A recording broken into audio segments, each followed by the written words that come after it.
just that idea that we can work together as an industry rather than just being in sort of protectionist bubbles. You know, if we think about it, then we grow the whole industry and there's more work for everybody then, you know, and the diversity. And also, Hamish, what you were saying about diversity as well, it's absolutely key that there isn't this barrier to entry, and there isn't this idea that, well, in order to be a composer, you have to be a middle class, you know, person from the home counties. That does not promote, you know, diversity of creative expression at all. So it's all those kind of issues I think you touched upon really well, that hopefully, you know, it's just starting to get the conversation going, really.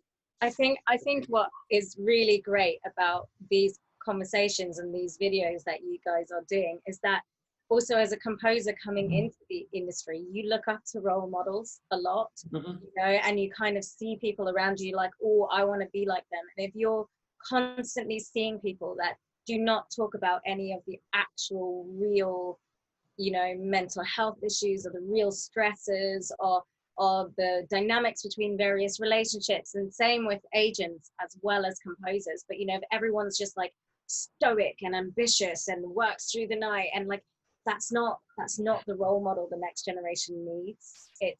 It's people actually just being honest about how they feel and being a lot more human. And I think it's honestly, it's so fantastic you guys are doing this. Yeah, I was gonna, because there's one thing that I was gonna bring up at some point, but we didn't get the time. Was obviously social. Now, Hamish, and we'll just edit it in. We're still recording. Yeah. Well, it's just like the role of social media and how that does, you know, it like how it's totally influenced the way that people behave in society, and, you know, I feel quite negatively in many ways. And it's that kind of expectation that everyone has, and it's sort of exasperated by social media. And, you know, I've really sort of noticed it during this pandemic, where on my own end, well, you know, I'll go on social media for a period of time and I'll come off and I'll just be like, oh my God, like, why did I do that? Like, I'm so much worse feeling about myself than I was, you know, 20 minutes ago before I went on it. And I feel like, you know, especially in an environment where composers are on their own all the time, it's probably you know, there is a tendency to go on social media. You start seeing, you know, all these composers in LA or these big studios recording big, and it's like that's not helping your own well-being. You know, it's like, so there's definitely like something in that, and I, you know, it's probably one more for the composers about how they engage in social media. But I think, you know, it's a big subject matter. I think at the beginning, everyone was also like, "Oh, look how busy I am! I'm still doing stuff. I'm still doing stuff. And there was this like grasp, but like, no, I'm still relevant. I'm still relevant. You know, it was just, it was insane. Yeah, this whole like look at me culture. It's like that doesn't help. Yeah. You know, I love that phrase.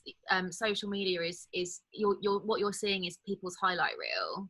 Yeah, I think like that, and that counts professionally as well. I mean, people aren't going to say, I've had no work for 6 months on like an Instagram post, are they? So you're just looking at what you're seeing is people's highlights. They're seeing. Yeah, it's a false reality. Yeah, and it's only certain people as well. It's not everyone. Like, not everyone is bothered about social media or particularly finds it, you know, a positive force in their life. Some people just don't want it, and that's, you know, that's certainly an area that we're going to. I mean, this whole idea of social media, I think Sagan brought it up last time, and we absolutely will cover this as a topic, because it's obviously very divisive at the moment, and it is one of the main things I think that people's anxiety levels and mental. I think there's a distinction though between like composers and composers who are also artists, because I feel like when you also have like an artist project, there's a whole different kind of pressure of engaging in social media, because those are your